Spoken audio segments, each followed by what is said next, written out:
যুক্তরাষ্ট্রের সরবরাহ করা দূরপাল্লার ক্ষেপণাস্ত্র দিয়ে ইউক্রেন প্রথমবারের মতো রাশিয়ার ভূখণ্ডে হামলা চালিয়েছে।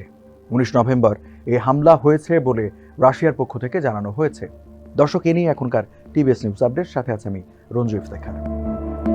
রাশিয়ার প্রতিরক্ষা মন্ত্রণালয় জানিয়েছে, ইউক্রেন সকালে আর্মি ট্যাকটিক্যাল মিসাইল সিস্টেম ব্যবহার করে রাশিয়ার ব্রিয়ানক্স এলাকায় হামলা করেছে। 5টি ক্ষেপণাস্ত্র গুলি করে ভূপাতিত করা হয়েছে এবং একটি ধ্বংস করা হয়েছে। ক্ষেপণাস্ত্রের ধ্বংসাবশেষের কারণে ওই এলাকায় একটি সামরিক স্থাপনায় আগুন ধরেছে বলে রাশিয়ার প্রতিরক্ষা মন্ত্রণালয়ের বিবৃতিতে উল্লেখ করা হয়েছে। বিবৃতিতে রাশিয়ার প্রতিরক্ষা মন্ত্রণালয় বলেছে, স্থানীয় সময় বেলা 3:25 দিকে এই হামলা চালানো হয়েছে। একটি ক্ষেপণাস্ত্রের ধ্বংসাবশেষ পড়ার পর আগুন ধরে যায়। দ্রুত ওই আগুন নেভানো হয়।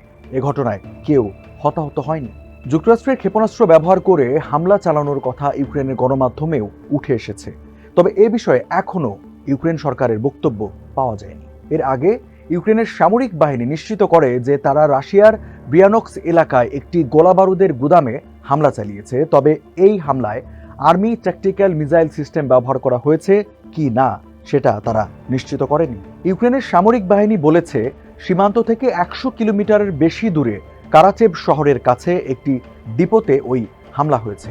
হামলার পর 12টি বিস্ফোরণ ঘটেছে। এদিকে এই হামলার আগে রাশিয়ার পরমাণু নীতিতে পরিবর্তন এনেছেন দেশটির প্রেসিডেন্ট ভ্লাদিমির পুতিন। এতে বলা হয়েছে, পারমাণবিক শক্তিধর কোনো দেশের সমর্থন নিয়ে রাশিয়ায় ক্ষেপণাস্ত্র হামলা চালানো হলে পাল্টা জবাবে পারমাণবিক অস্ত্র ব্যবহার করতে পারবে মস্কো। এর মধ্য দিয়ে ইউক্রেনে রাশিয়ার পারমাণবিক অস্ত্র হামলা চালানোর ঝুঁকি তৈরি হয়েছে।